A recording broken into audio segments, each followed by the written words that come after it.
Le 24 mars 2024, le peuple sénégalais a fait le choix de changer de régime en portant au pouvoir un groupe de personnes qui, pendant 3 ans, s'est livré à des actes subversifs, des actions violentes allant de la dégradation volontaire des biens publics et privés à l'incendie de commerce, à l'incendie d'édifices communautaires et à l'incendie de véhicules de transport ayant entraîné des morts d'hommes.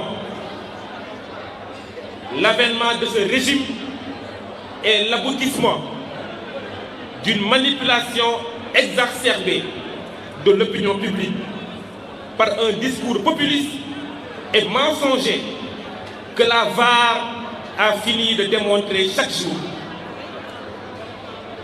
Le peuple, toujours en quête d'une vie meilleure, a tenté le changement avec un message clair, à savoir la baisse du coût de la vie, le renforcement de la cohésion sociale, la préservation de la démocratie par une justice impartiale et un pouvoir exécutif au travail.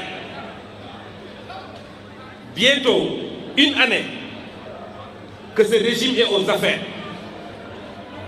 L'incompétence, le machiavélisme, le mensonge, la manipulation, la déchéance des institutions sont constatées par les Sénégalais. Pour rappel,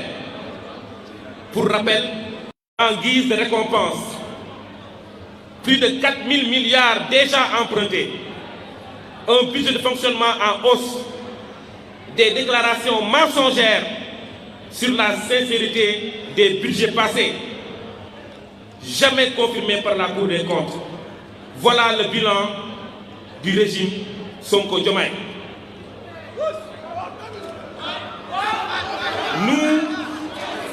Nous constatons que jusqu'à ce jour, aucune mesure économique forte n'est prise pour soulager le peuple confronté de plus en plus à la pauvreté et aux défis de la vie chère. Au contraire, le pouvoir s'attaque au Sénégal du travail dur, à savoir les marchands ambulants, les jakartamens, les vendeurs de friperies, le secteur du BTP, les entreprises aujourd'hui asphyxiées par le fisc, ainsi que l'arrêt absurde de tous les grands chantiers dans ce pays, laissés par le président Macky Sall.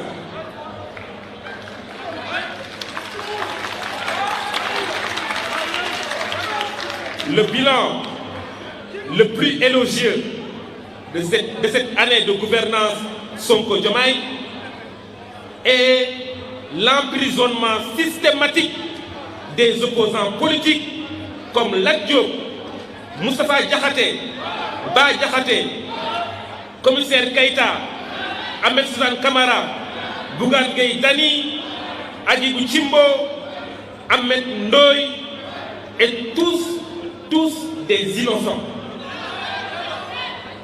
Alors que le peuple sénégalais s'attendait à ce jour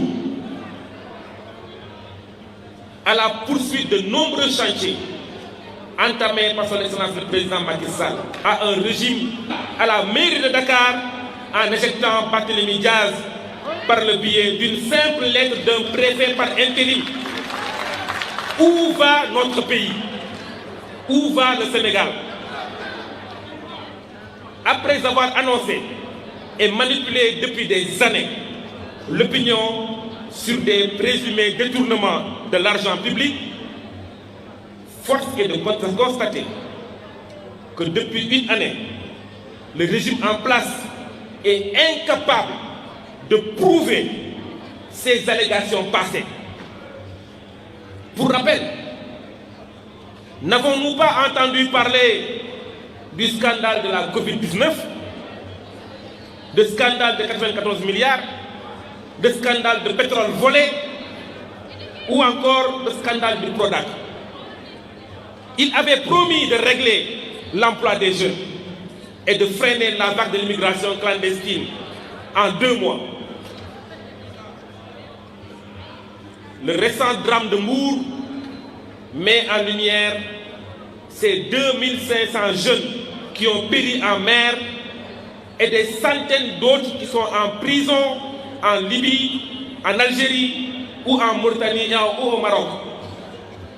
La réalité est que le peuple a compris que seules des questions électorales intéressent ce régime qui a plongé le pays dans la ruine avec l'arrêt de tous les grands projets. Je rappelle qu'il y a 5 hôpitaux en chantier, polycliniques, l'hôpital de Tivaouane, de Ourossogui, de Touba, l'aéroport de Ziguinchor en chantier, arrêté, l'aéroport de Kaolack, l'aéroport de Ourossogui, la phase 2 du TER, Diamniadio, AIBD, l'autoroute Tivaouane, Saint-Louis, l'autoroute Mbour, Kaolack, les chantiers universitaires. La réalité, c'est que le pays est à l'arrêt, contrairement au pays de Macky Sall, qui était un pays en chantier.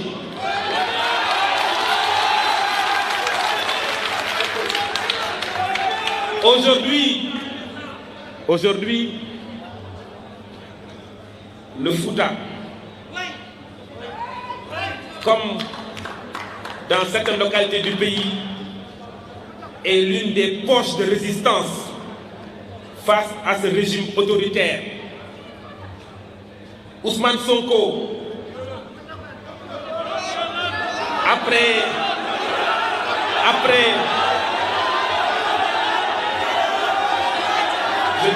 Ousmane Sonko, après plusieurs séjours dans le Nord, n'a jamais su convaincre des vaillants et dignes fils du Fouta qui ont décidé de résister et de dire non à l'intimidation, non à la manipulation, non à l'indifférence et non au manque de respect.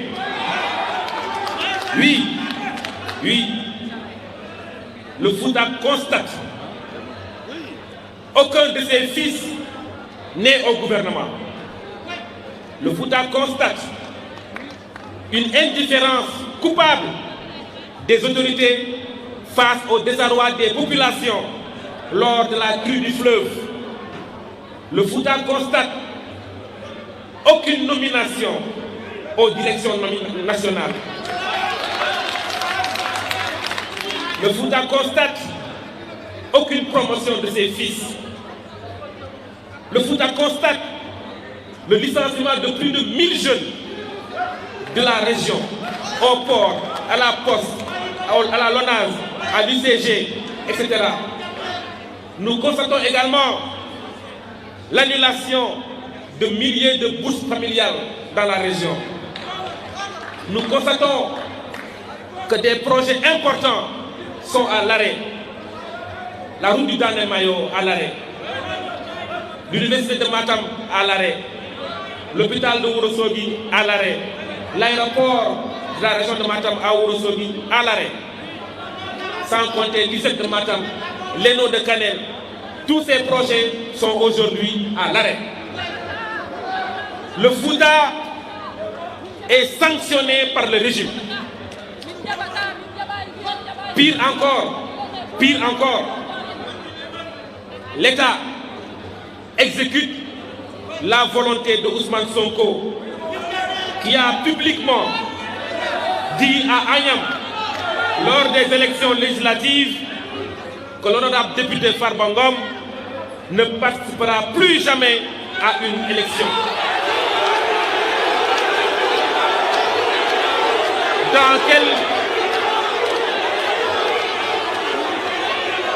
Dans quel pays sommes-nous? Dans quel pays sommes-nous? La machination politique a commencé par l'enclenchement de la procédure de levée de l'immunité parlementaire de l'honorable député Farba Ngom. Nous tenons à témoin l'opinion nationale et internationale que l'acharnement contre un digne fils du Fouta ne passera pas. Farba Ngom est notre fierté. Il est notre fierté de par son amour démesuré pour le Fouta. Il est notre fierté de par son utilité pour la région, de par sa détermination à développer le Fouta. Nous n'accepterons jamais qu'un régime qui est dans l'indifférence totale pour notre région élimine l'un de ses fils les plus utiles. Pour rappel à l'opinion que Farba Ngom n'a jamais bénéficié de l'argent public. Pourquoi? Parce qu'il n'a jamais conclu à un marché public et surtout, il n'a jamais eu une nomination du gouvernement du Sénégal. Pour tous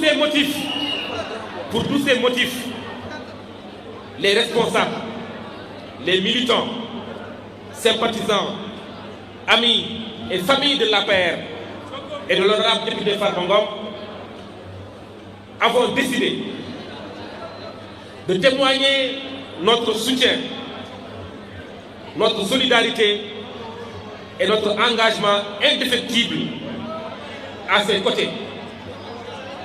Nous avons décidé de lutter pour la préservation de notre démocratie, de la justice et du respect du droit de tout citoyen. Nous avons également décidé d'appeler le pouvoir en place à la retenue et à l'arrêt du harcèlement à l'encontre des opposants politiques. Nous les invitons et invitons également les Sénégalais à combattre l'injustice, le mensonge et la manipulation. Nous avons décidé également de rappeler à l'opinion que le Fouta fait partie du Sénégal et doit être pris en compte dans les politiques publiques.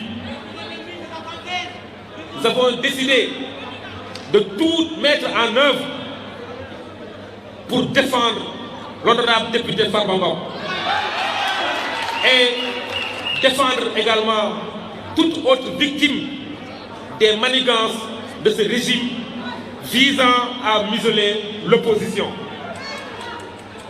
Et enfin, nous avons décidé de dire que celui qui s'attaque à Farba s'attaque à l'APR, s'attaque au Sénégal et s'attaque au Fouta dans sa chair. Je vous remercie. Mbokk yi